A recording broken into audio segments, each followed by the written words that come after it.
আসসালামু আলাইকুম। আমন্ত্রণ জানাই আমাদের সিলেটি চ্যানেলের সাপ্তাহিক আলোচিত খবরে। আমি সাবিনা ইয়াসমিন প্রিয়া, সাথে আছি আমি নীলুফা ইয়াসমিন সুবর্ণা।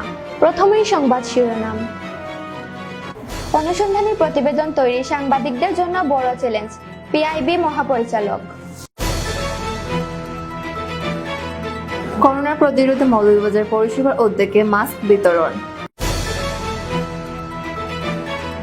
মৌলভীবাজার প্রথম ধাপের পৌরসভায় নির্বাচনে ইভিএমে ভোট। মৌলভীবাজার ডাকাতি রোধে পুলিশ জনতা যৌথ পাহারা। শ্রীমঙ্গলে পৌরসভা বর্ধিতকরণ ও নির্বাচনের দাবিতে মানববন্ধন। ফেন্সগঞ্জে সামাজিক সংগঠন আবহর প্রতিষ্ঠা বার্ষিকী পালিত। বাহুবলে দিনে দুপুরে অস্ত্রের মুখে শিক্ষিকার স্বর্ণালংকার ছিনতাই। প্রেস ইনস্টিটিউট বাংলাদেশ পিআইবি এর মহাপরিচালক জাফর ওয়াজেদ বলেছেন, অনুসন্ধানী প্রতিবেদন তৈরি করা সাংবাদিকদের জন্য একটি বড় চ্যালেঞ্জ। অনেক দিনের লুকিয়ে থাকা ঘটনার তথ্য উপাত্ত খুঁজে আনতে এটিতে বেশ সময় লাগে, ঝুঁকিও আছে অনেক। তাই দেশ ও সমাজের কথা বিবেচনা করে অনুসন্ধানী সাংবাদিকতা বাড়াতে হবে।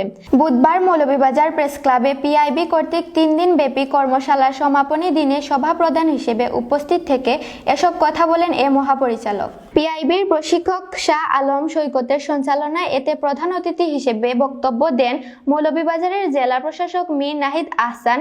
এছাড়াও বক্তব্য দেন প্রেস ক্লাব সভাপতি এম এ সালাম, সাধারণ সম্পাদক পান্না দত্ত, সাংবাদিক সরওয়ার আহমদ, বক্সি ইকবাল আহমদ, বক্সি মিসবাহুর রহমান প্রমুখ। এর আগে গেল সোমবার পিআইবি কর্তৃক 3 দিন ব্যাপী অনুসন্ধানমূলক রিপোর্টিং কর্মশালার উদ্বোধন করা হয়। করোনার প্রতিরোধ ও মোকাবেলায় সর্বসাধারণের মাস্ক ব্যবহার নিশ্চিত ও বাধ্যতামূলক করতে এবং স্বাস্থ্যবিধি মেনে চলতে মৌলভীবাজার পৌরসভার মেয়র মোহাম্মদ ফজলুর রহমানের উদ্যোগে মাস্ক, হ্যান্ড স্যানিটাইজার ও সাবান বিতরণ করা হয়েছে। বুধবার 18 নভেম্বর সকাল 11:30টার দিকে শহরের বিভিন্ন পয়েন্টে একযোগে জনসচেতনতামূলক কার্যক্রম ও মাস্ক বিতরণ করা হয়। প্রধান অতিথি হিসেবে জনসচেতনতামূলক কার্যক্রমের উদ্বোধন করেন জেলা প্রশাসক মীর নাহিদ আহসান।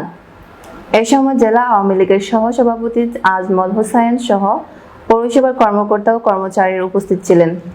আগামী ডিসেম্বর মাসে সিলেট বিভাগের অনুষ্ঠিত পৌরসভা নির্বাচনে ইলেকট্রনিক ভোটিং মেশিন ইভিএম এর মাধ্যমে ভোট গ্রহণ করা হবে। ধাপে ধাপে পৌরসভা নির্বাচন করার সিদ্ধান্ত নিয়েছে নির্বাচন কমিশন। প্রথম ধাপের পর পৌরসভা নির্বাচন ইলেকট্রিক ভোটিং মেশিনের ইভিএম ব্যবহার করে অনুষ্ঠিত হবে। সেই হিসেবে সিলেটেও প্রথম ধাপে অনুষ্ঠিত পৌরসভা নির্বাচন ইভিএম এর মাধ্যমে হবে। প্রথম ধাপে সিলেটের কয়েকটি সহ মোট 25টি পৌরসভায় ভোট করার জন্য কমিশনের নথি উপস্থাপন করা হয়েছে। আগামী 27 বা 28 ডিসেম্বরে ভোট হবে। আগামী রোববার বা সোমবার ঘোষণা করা হবে এই নির্বাচনের তফসিল। বৃহস্পতিবার বিকালে নির্বাচন কমিশনের জ্যেষ্ঠ সচিব মোহাম্মদ আলমগীর আগারগাঁওয়ের নির্বাচন ভবনের নিজ কার্যালয়ে সাংবাদিকদের এসব তথ্য জানান। মৌলভীবাজারে পুলিশ সুপার ফারুক আহমেদের পরিকল্পনায় পুলিশ জনতার যৌথ পাহারা। বৃহস্পতিবার দিবাগত রাতে মৌলভীবাজারের বিভিন্ন এলাকায় পুলিশ সুপার ফারুক আহমেদ স্থানীয় সাংবাদিকদের নিয়ে এই কার্যক্রম রাতভর তদারকি করেন এবং পাহারায় থাকা পুলিশ সদস্য ও সাধারণ জনগণকে পুলিশ সুপার উৎসাহ দেন। এই সময় উপস্থিত ছিলেন মৌলভীবাজার জেলা পুলিশের অতিরিক্ত পুলিশ সুপার আরিফুল ইসলাম, অতিরিক্ত পুলিশ সুপার আবু নাসের মোহাম্মদ রিকাবদার, সদর সার্কেলের অতিরিক্ত পুলিশ সুপার জিয়াউর রহমান, সদর থানার ভারপ্রাপ্ত কর্মকর্তা ইয়াসিনুল হক, ভারপ্রাপ্ত কর্মকর্তা পরিমল দেব, ভারপ্রাপ্ত কর্মকর্তা বদিউজ্জামান সহ এলাকার স্থানীয় জনপ্রতিনিধি এবং এলাকার যুবক প্রবীণরা। মৌলভীবাজারের শ্রীমঙ্গলের পৌরসভা বর্ধিতকরণ ও নির্বাচনের দাবিতে মানববন্ধন ও অবস্থান কর্মসূচি অনুষ্ঠিত হয়েছে। শনিবার সকাল 10টা থেকে দুপুর 12:30 পর্যন্ত চৌমোহনা চত্বরে শ্রীমঙ্গল পৌরসভা বর্ধিতকরণ ও নির্বাচন বাস্তবায়ন পরিষদের উদ্যোগে এক বিশাল মানববন্ধন ও অবস্থান কর্মসূচি পালিত হয়। উক্ত কর্মসূচিতে বর্ধিত এলাকার জনগণ সহ পৌরসভার নাগরিকরা যোগ দেন। ফেন্সগঞ্জে সামাজিক সংগঠন আবহর প্রতিষ্ঠা বার্ষিকী পালিত। এতে প্রধান অতিথি হিসেবে উপস্থিত ছিলেন ফেন্সগঞ্জ 3 আসনের সংসদ সদস্য মাহমুদুল সামাদ চৌধুরী। আলোচনা সভায় সভাপতিত্ব করেন ফেন্সগঞ্জ প্রেস ক্লাবের সাধারণ সম্পাদক, লেখক, গবেষক ও ছড়াকার প্রবীণ সাংবাদিক রিয়াজউদ্দিন ইসকা। আবহাওয়া সংগঠনের সদস্য এনামুদ্দিন ও সুলতানা ইয়াসমিনের যৌথ সঞ্চালনায় বিশেষ অতিথির বক্তব্য রাখেন উপজেলা সরকারি কমিশনার মৌসুমী মন্নান, উপজেলা পরিষদের ভাইস চেয়ারম্যান জহিরুল ইসলাম মুরাদ, ফেসুগঞ্জ থানার ওসি মোহাম্মদ শাফায়েত হোসেন, সম্মিলিত সামাজিক সংগঠন ফোরাম বাংলাদেশের সভাপতি ও শপনেরও সমাজকল্যাণ সংস্থার প্রতিষ্ঠাতা সৈয়দ শাহেদ আলী, আবহ এর সভাপতি ওয়াহিদুল ইসলাম তফাদার, সাধারণ সম্পাদক সঞ্জয় দাস। অনুষ্ঠানে স্থানীয় গণমাধ্যমকারী, রাজনৈতিক সামাজিক নেতৃত্ববৃন্দ উপস্থিত ছিলেন। শিক্ষা, সংস্কৃতি, সমাজসেবা, জনসচেতনতা, সুনাগরিকত্ব ইত্যাদি সহ সব ধরনের সামাজিক উন্নয়নের কাজ করার লক্ষ্যে সংগঠন প্রতিষ্ঠা করা হয়। সংগঠন একদিকে জীবনের পরিধি বিস্তৃত করে, অন্যদিকে মানুষকে স্বপ্ন দেখতে শেখায়, মানুষকে আত্মবিশ্বাসী করে কাজের প্রেরণা ও সাহস যোগায়। সংগঠন মানব কল্যাণমূলক কাজের সঙ্গে সম্পৃক্ত থাকার ফলে মানব মনে একটা সুখ অনুভূত হয়।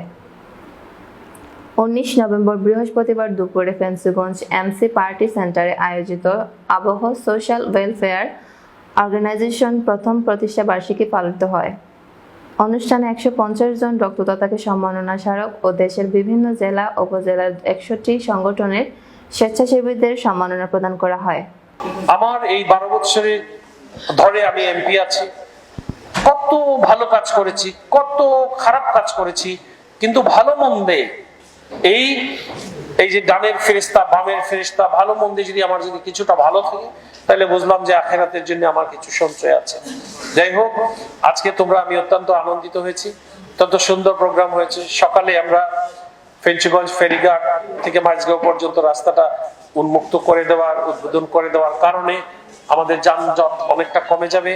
এবং ওসি সাহেবের উদ্দেশ্যে বলছি যে আপনি আপনাদের থানা রোডের যে জাংশন যেটা আছে, ওইখানে আপনি ট্রাফিক পুলিশ না হয় আপনাদের পুলিশ রেখে ওইখানে আমরা কোনো যানজট দেখতে চাই না।